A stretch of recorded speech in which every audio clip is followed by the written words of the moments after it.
समय पहले की बात है। एक गांव में एक परिवार रहता था। उस परिवार में 7 भाई और एक बहन थी। उनके माता पिता बचपन में ही देहांत हो गया था। सभी भाई बहन ने भी अपनी जिम्मेदारियां समझ ली थीं।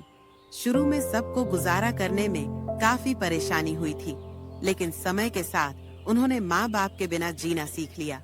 यह उस समय की बात है जब समाज के पुरुषों का काम जंगली जानवरों, पक्षियों का शिकार करना और औरत का काम सिर्फ घर के कामकाज करना और बच्चों को संभालना होता था। 7 भाई और बहन गांव में बड़े प्यार से मिलजुल कर रहते थे। दिन निकलते ही 7 भाई शिकार के लिए जंगल निकल जाते और बहन सबके लिए खाना पकाती थी और घर के बाकी दूसरे काम करती थी। भाई जब जंगल से वापस आते तो साथ में जानवर, पक्षी आदि को मार कर लाते थे। बहन उनके मांस को पकाती और सब भोजन करते थे। ऐसे ही दिन गुजर रहा था। एक दिन 7 भाई जंगल में शिकार करने के लिए गए थे। शाम होने वाली थी। बहन सबके लिए खाना बना रही थी। जब वह सब्जी के लिए हरा साग काट रही थी, तभी हंसिया की तेज धार से उसकी उंगली कट जाती है। कटी हुई उंगली से खून बहने लगी। बहन ने सोचा, अगर मेरे भाइयों ने कटी हुई उंगली और इतना सारा खून देखेंगे तो बहुत परेशान होंगे। इसीलिए अपने भाइयों को यह बात नहीं बतानी चाहिए और उनसे छिपा कर रखना होगी। मैं ऐसा करती हूँ कि मैं यह खून दीवार पर पोंछ देती हूँ, लेकिन फिर मेरे भाइयों को तो यह अच्छे से दिखाई देगा। क्या करूँ, क्या करूँ? बहन बेचैन होकर इधर उधर घूमने लगी, लेकिन उसे कोई ऐसी जगह नहीं मिली जहाँ वह अपना बहता हुआ खून पोंछ सके और उसकी भाइयों की नजरों से बच सके। उसे कोई उपाय न मिलने पर उसने सोचा, एक काम करती हूँ, खाने के लिए जो साग बना रही हूँ उसी में यह खून पोंछ देती हूँ। इससे मेरे भाइयों को कुछ नहीं पता चलेगा। उसने साग में खून पोंछ दिया। जंगल से वापस आए तो बहन ने सभी भाइयों के लिए खाना परोसा। आज 7 भाई जब खाना खा रहे थे तब उन्हें साग बहुत ही स्वादिष्ट लगा। 7 अपनी उंगलियां चाटते रह गए और अपनी बहन की तारीफ करने लगे। क्या बात है बहन, आज बहुत स्वादिष्ट साग बनाई हो। इतना स्वादिष्ट साग तो मैंने अपनी पूरी जिंदगी में कभी नहीं खाया। हाँ भैया, मैं भी इतना स्वादिष्ट साग पूरी जिंदगी में नहीं खाया। बहन ने कुछ नहीं बोला। दिन भर के थके होने के कारण 7 भाई उस दिन जल्दी सो गए। मेरी प्यारी बहन, तुम्हें आज बताना ही पड़ेगा कि हमारी बहन ने इतना स्वादिष्ट साग कैसे बनाई। तुम्हें मेरी कसम है बहन, तुम्हें आज सच्चाई बतानी ही होगी। बड़े भाई का सब सम्मान करते थे, इसीलिए बहन को भी अब सच बोलना पड़ा। उसने धीरे धीरे सारी बात बताते हुए कहा, भैया, खाना बनाते समय मेरी उंगली हंसिया की धार से कट गई थी। मैंने सोचा कि आप लोगों को पता चलेगा तो मेरी चिंता करोगी और कहीं मैं खून पहुंच दूं तो आप लोगों को दिख जाएगा, फिर भी चिंता करोगी, तो इसीलिए मैंने खून को साग में ही पहुंच दिया था। यह बात सुनकर बड़े भाई सोचने लगा, इसका खून से सना सब्जी इतना स्वादिष्ट लगता है तो इसका मांस कितना स्वादिष्ट होगा। रात को खाने के बाद 7 भाई सोने के लिए चले गए। सभी भाई कमरे में पहुंच गए। उसके बाद बड़ा भाई सभी भाइयों से कहने लगा, अरे भाइयों, हमारी बहन की खून की बूंदें जब इतनी स्वादिष्ट है तो सोचो उसके शरीर का मांस कितना स्वादिष्ट होगा। हाँ भैया, आप बिल्कुल सही कह रहे हो। भैया, मैं भी आपसे यही बात कहने वाला था। सभी भाई अपने बड़े भाई की बातों से सहमत होते हैं, लेकिन छोटे भाई इस बात का विरोध करते हुए कहते हैं, भैया, आप लोग यहाँ क्या बात कर रहे हैं? अपनी छोटी लाडली बहन को काट कर खाने की बात कर रहे हैं। आप लोगों को शर्म नहीं आती भैया? अरे छोटे, तुझे कितनी बार कहा है, जब 2 बड़े आपस में बात कर रहे होते हैं तो छोटे का बोलना नहीं चाहिए। इस तरह छोटे भाई जब विरोध करता है तो बड़े भाई उसे डांट डपट कर चुप करा देते हैं। अगले दिन सभी भाई जब शिकार के लिए जंगल जाते हैं। जब वे सभी जंगल पहुंच जाते हैं तो बड़े भाई सबसे छोटे भाई से कहते हैं, अरे भाई, मैं इधर हिरण के बच्चे को जाते हुए देखा, तुम जाकर उसका शिकार करके ले आओ। बड़े भाई के आदेश पाकर छोटा भाई हिरण का शिकार करने के लिए चला जाता है। छोटे भाई के जाते ही बड़े भाई सभी भाइयों से कहते हैं, सुनो भाइयों, हम अपनी बहन को उसकी शादी के बहाने यहाँ लाएंगे, फिर उसे तीर मारकर उसका स्वादिष्ट मांस पकाकर खाएंगे। पांचों भाइयों को अपने बड़े भाई की योजना बिल्कुल अच्छी लगी। शिकार करने के बाद सभी भाइयों ने मिलकर एक टीले पर बांस का एक चबूतरा बनाया। उनकी योजना यह थी कि बहन को भला फुसलाकर यहाँ लाएंगे और तीर मारकर अपनी बहन की हत्या कर देंगे और यही उसका स्वादिष्ट मांस पकाकर खाएंगे। अगले दिन बड़े भाई ने अपनी बहन से कहा, मेरी प्यारी बहन, अब तुम बड़ी हो गई हो और शादी के लायक हो गई हो, तो मैंने तुम्हारे लिए एक सुंदर से वर की तलाश की है और हम उसको देखने के लिए जा रहे हैं। इसलिए तुम भी जल्दी तैयार हो जाओ और हमारे साथ चलो।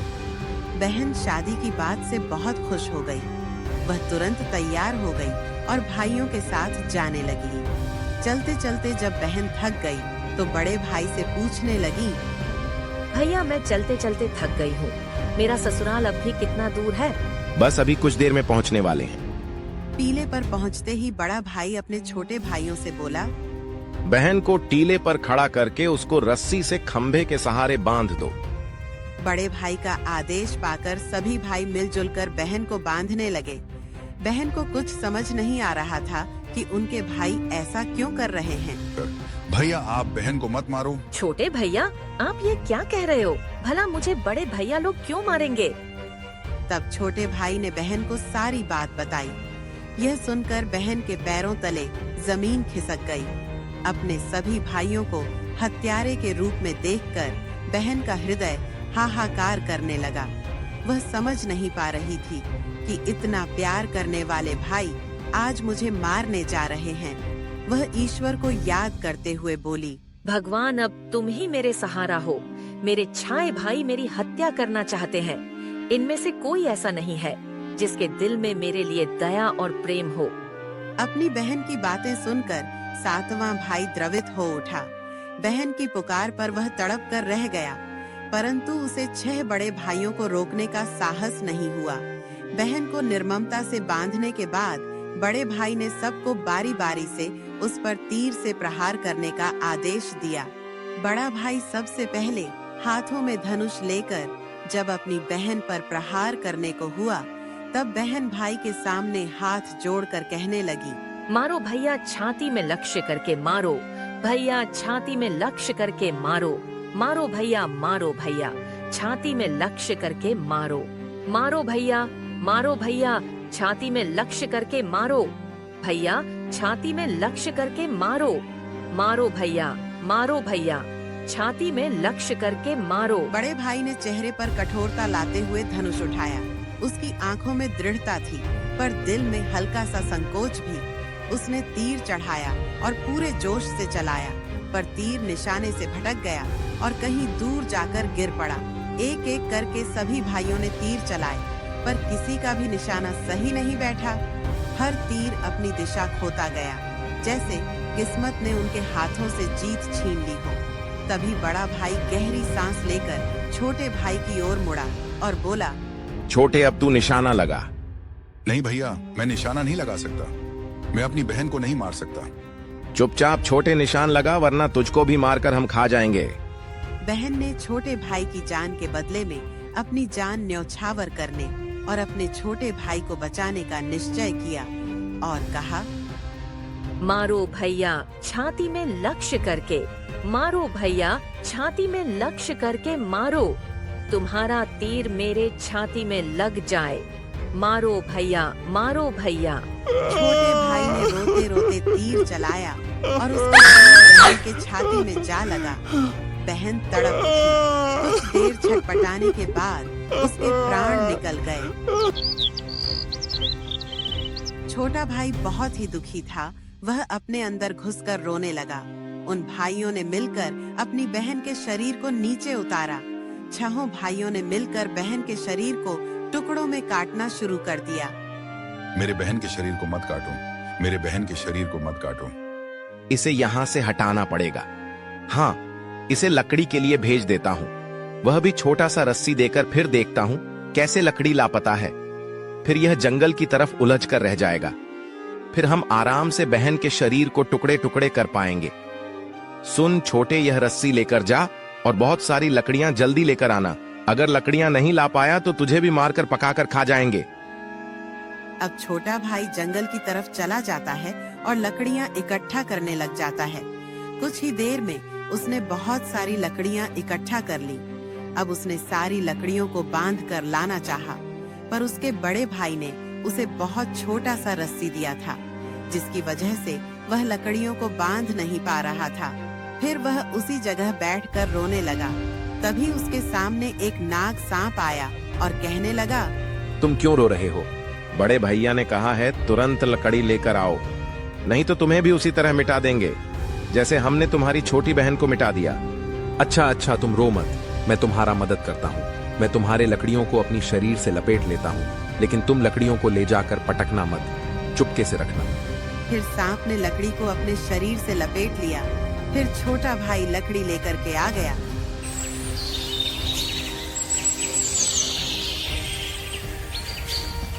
छोटा भाई बड़ा भाई के पास गया तो बड़ा भाई ने कहा, तू इतनी जल्दी कैसे आ गया? तुझे तो मैं लकड़ियां लाने के लिए भेजा था ना। भैया मैं लकड़ियां ले आया हूँ। बड़े भाई ने देखा तो सच में छोटे भाई ने बहुत सारी लकड़ियां ला ली थी। बड़ा भाई ने सोचा, यह तो फिर से काम करने नहीं देगा, इसको और किसी काम में उलझाना पड़ेगा। इसको मैं छेद वाला मटका दे देता हूँ और पानी लाने के लिए कहता हूँ। फिर देखता हूँ छेद वाला मटके से कैसे पानी ला पाता है यह। तुम उस मटकी को ले जाओ और नदी से पानी लेकर आओ। अगर तुम मटके से पानी नहीं ला पाओगे तो मैं तुम्हें मार डालूंगा। भैया पर इस मटके में तो 4 छेद हैं। छेद वाले मटके से मैं कैसे पानी ला पाऊंगा? मैं कुछ नहीं जानता, तुझे पानी लाना होगा वरना तुझे पकाकर खा जाऊंगा।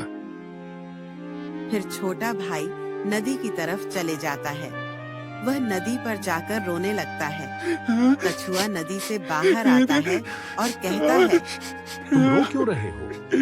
मेरे बड़े भाई ने मुझे इस छेद वाले मटके से पानी लाने के लिए कहा है। मैं छेद वाले मटके से कैसे पानी ले जाऊं? मैं तुम्हारी मदद कर सकता हूँ। मैं तुम्हारे मटके में घुसकर छेद वाले जगह में चिपक जाता हूँ, जिससे पानी बाहर नहीं आएगा और तुम आराम से पानी ले जा सकते हो। कछुआ मटकी में घुसकर छेद वाले जगह पर चिपक जाता है। फिर छोटा भाई नदी से मटके में पानी भर लेता है। पानी भरते समय 2 मछली और 1 केकड़ा पानी के साथ मटकी में घुस जाता है। पानी लेकर आता है तो देखता है उसके बड़े भाई लोग बहन के मांस को बड़े शौक से पका रहे थे। वह सोचता है, बहन का मांस पका रहे हैं, पकाने के बाद सभी लोग खाएगा और मुझे भी खाने के लिए बोलेगा, लेकिन मैं अपनी प्यारी बहन का मांस नहीं खा पाऊंगा, और अगर नहीं खाऊंगा तो अन्य भाई मुझे जान से मार देंगे। अब मैं क्या करूं? तभी उसे मटके में 2 मछली और केकड़ा दिखाई देता है। वह चुपके से बनते हुए मांस में अपने साथ लाई मछलियां और केकड़े कढ़ाई में डाल दिए और अपना खाने का जुगाड़ कर लिया। जब चावल और मांस तैयार हो गया तो छोटे भाई ने पहले ही अपने बैठने के स्थान पर एक छोटा सा गड्ढा खोद लिया था। जब सभी लोग खाना खा रहे थे तब सबसे छोटे भाई ने अपनी बहन की मांस को चुपके से उस गड्ढे में डाल दिया और मछली चावल खाने लगा। जब सभी लोग बहन की मांस खाता, छोटा भाई मछली की मांस खाता। जब सभी ने बहन की हड्डी को खाता तो छोटा भाई केकड़े को खाता। जब सभी ने बहन के शरीर का मांस खाकर अपना पेट भर लिए तो बड़े भाई ने 7वें भाई को कहा कि सुन छोटे, सारा जूठन साफ कर दो। छोटा भाई जो बची खुची हड्डियां और शरीर के अन्य भाग है इकट्ठा करके जमीन में गाड़ के ऊपर से मिट्टी डाल दिया। दिन बीतते गए। कुछ वर्ष के बाद जहाँ पर मिट्टी में बहन के मांस के टुकड़े और हड्डियां गड्ढे में डालकर मिट्टी डाल दिया था, उस स्थान पर एक बहुत सुंदर बांस का पौधा उग आया। धीरे धीरे वहाँ बांसों का एक झुंड बन गया। एक बार एक महात्मा उसी रास्ते से जा रहे थे। जब उन्होंने बांस का पौधा देखा तो उन्हें बहुत अच्छा लगा। उन्होंने बांस के एक हिस्से को काटकर एक बहुत ही सुंदर बांसुरी बनाई और वह उसे बजा बजा कर दिन भर लोगों के घर जाकर भिक्षा मांगते और बदले में खूब सारा उपदेश देते थे। महात्मा भिक्षा मांगने के लिए उसी गांव में गए जहां उसके सभी भाई रहते थे। उस समय सभी 6 भाइयों की शादी हो चुकी थी, जबकि सबसे छोटा भाई कुंवारा था। जब महात्मा सबसे बड़े भाई के घर गए और बांसुरी बजाते हुए भिक्षा मांग रहे थे, तब बांसुरी से आवाज आ रही थी, यही है दुश्मन सबसे बड़ा। बड़े भाई के घर नहीं, बाजो रे बांसुरी। दया प्रेम सब छोड़कर रिश्ते में यही दाग लगाया है। नहीं बाजो रे बांसुरी, यही है दुश्मन सबसे बड़ा। बांसुरी से बार बार निकल रही इस तरह की आवाज से बड़े भाई के पसीने छूटने लगे। उसने अपनी पत्नी से महात्मा को तुरंत भिक्षा देकर विदा करने को कहा। उसकी पत्नी ने जल्दी से भिक्षा देकर महात्मा जाने को कहा। इसी तरह महात्मा सभी बड़े 6 भाइयों के द्वार पर गए और भिक्षा मांगते सभी के द्वार पर कदम रखते ही बांसुरी से स्वयं यह आवाज आने लगती, बाजो रे बांसुरी मेरे सबसे छोटे भाई के घर। मन की बात मन में छुपाकर युग युग से रखा है। बाजो रे बांसुरी यही है मेरे सबसे प्यारे भाई का घर। महात्मा की बांसुरी से इतनी प्यारी और दिलचस्प आवाज आते ही छोटे भाई ने उन्हें सम्मान के साथ अपने घर में बैठाने के लिए बुलाया और जलपान से उनका सत्कार किया। उसके बाद बांसुरी के विषय में चर्चा होने लगी। महात्मा जी, आपने ये बांसुरी कहाँ से ली है? बालक, जब मैं रास्ते में आ रहा था तो मुझे एक बांस का पौधा दिखा। वह मुझे बहुत ही प्यारा लगा। तब मैंने उसको काटकर यह मधुर बांसुरी बनाई है। महात्मा जी, क्या आप मुझे यह बांसुरी दे सकते हैं? पता नहीं क्यों यह बांसुरी मुझे मेरी बहन की याद दिला रही है। हाँ। महात्मा के चले जाने के बाद छोटे भाई ने उस बांसुरी को अपने बिस्तर के सिरहाने की तरफ साफ सुथरे स्थान पर रख दिया। कुछ दिनों के बाद छोटे भाई के घर में परिवर्तन दिखाई देने लगा। जब वह काम से घर लौटकर आता तो सारा घर साफ सुथरा रहता और सारा सामान सजाया हुआ रहता। जब रोज रोज यही बात होने लगी तो छोटे भाई ने अपनी भाभियों के घर जाकर पूछा, भाभी, आप मेरी गैर हाजिरी में आप लोग मेरे घर की साफ सफाई करती हो क्या? हमें अपने घर के कामकाज से तो फुर्सत नहीं है, तुम्हारा घर कैसे साफ करेंगे? छोटे भाई को यह देखकर बड़ा आश्चर्य होता था कि उसका घर रोजाना साफ सुथरा कैसे रहता है, जबकि वह खुद कामकाज में इतना व्यस्त रहता था कि घर के लिए समय ही नहीं मिलता था। उसने यह रहस्य जानने का निश्चय किया। एक दिन वह काम पर नहीं गया और घर के एक कोने में छिपकर बैठ गया। जैसे ही घर में खामोशी छाई, जहाँ एक बांसुरी रखी हुई थी, वहाँ से उसकी मृत बहन जैसी की छाया बाहर निकली। वह चुपचाप घर की सफाई करने लगी। उसने एक एक सामान को उसके सही स्थान पर रखा। पूरे घर को चमकाने लगी। उसकी हर हरकत में एक अपनापन था, मानो वह किसी अपने के घर को सजा रही हो। युवती ने धीरे धीरे अपना काम खत्म किया और फिर जैसे आई थी वैसे ही उस बांसुरी में समा गई। छोटा भाई यह सब देखकर हिल भी नहीं पा रहा था। जब वह पूरी तरह बांसुरी में समा गई, तब जाकर उसने राहत की सांस ली। अगले दिन वह तुरंत जंगल में एक प्रसिद्ध साधु बाबा के पास गया। उसने साधु बाबा को बताया, महाराज, मेरा घर अपने आप साफ हो जाता है। मेरी बहन जैसी दिखने वाली एक छाया एक बांसुरी से निकलती है और मेरा घर पूरा साफ कर देती है। उसके काम करने के तरीके में पूरा अपनापन होता है। बेटा, अगले दिन छाया जब निकले तो बांसुरी को उठाकर अग्नि में डाल देना और छाया पर गंगा जल छिड़कना। अगर तुम्हारे बहन की छाया होगी तो अपने असली रूप में आ जाएगी। छोटे भाई ने साधु बाबा की बात को गंभीरता से लिया। उसने तय किया कि वह अगले दिन ही यह उपाय करेगा। अगले दिन भी वहाँ काम पर नहीं गया। वह फिर से उसी जगह छिपकर बैठ गया। इस बार वह पहले से ज्यादा सतर्क और तैयार था। उसकी आंखें बांसुरी पर टिकी थीं। तभी वही हल्की सरसराहट हुई और बांसुरी से वही रोशनी निकली। अब मुझे साधु बाबा के कहे अनुसार तुरंत करना वह होगा। धीरे धीरे बांसुरी उठाता है और उसे आग में डाल देता है। उसी समय उसने गंगा जल भी छिड़क दिया। अचानक तेज रोशनी हुई और बहन की छाया धीरे धीरे वास्तविक रूप में बदल गई। छोटे भाई, तुमने मुझे इस अंधकार से बचा लिया। अब मैं जीवित हूँ, मुक्त हूँ। बहन, तुम वापस आ गई। मैं तुम्हें कभी खोना नहीं चाहता था। अब बहन पूरी तरह सुरक्षित थी। वह छोटे भाई के गले लग गई और दोनों रो पड़े। तुमने मेरी रक्षा की और मेरी आत्मा को बचाया। मैं तुम्हारे बिना जीवित नहीं रह सकती थी। बहन, अब से हम कभी भी एक दूसरे से अलग नहीं होंगे। दोनों गले मिले और फूट फूट कर रोने लगे। छोटे भाई ने ठान लिया कि वह गांव के सामने सच्चाई बताएगा। आज मैं आप सबको एक बड़ा सच बताने जा रहा हूँ। सुनो और विचलित हो जाओगे। तेज, मेरी बहन की मृत्यु कोई हादसा नहीं थी। मेरे ही 6 भाइयों ने उसे शादी का झांसा देकर जंगल में ले जाकर मारा और मेरे हाथों उसकी हत्या करवाई। उन्होंने उसके शव के टुकड़े कर उसके मांस को पकाकर खा लिया। गांव वालों की सांसें थम गईं। सब चौंक गए और क्रोधित हो गए। आओ बहन, सबके सामने आओ। मैं वही हूँ जो तुम सबने वर्षों पहले खो दिया समझा था। गांव वाले बहन पर हुए अत्याचार सुनकर और सुनकर पिघल गए। उनकी आंखें नम हो गईं और गुस्सा 7वें आसमान पर पहुंच गया। ऐसे लोग हमारे गांव में कैसे रह सकते हैं? इन दुष्टों को गांव से बाहर करना चाहिए। बड़े बुजुर्गों के आदेश पर कुछ लोगों ने 6 भाइयों को पकड़कर सभी के सामने खींच लाया। उनकी हालत भयभीत और बुरी थी।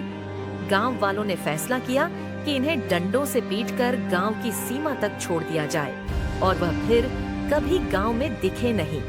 उनकी पत्नियां भी शर्म से मायके चली गईं। हमें माफ कर दो, हम सुधर जाएंगे। मैं मानती हूँ कि उनकी गलती माफ करने लायक नहीं, पर वे मेरे भाई हैं। कृपया उन्हें सुधरने का मौका दीजिए।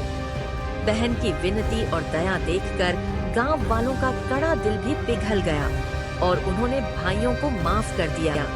भाईगण अपने घर लौटे, बहन से गले मिलकर रोए और फिर सब खुशी खुशी रहने लगे। तथा इस प्रकार कथा का अंजाम प्रेम, पश्चाताप और क्षमा के साथ समाप्त हुआ।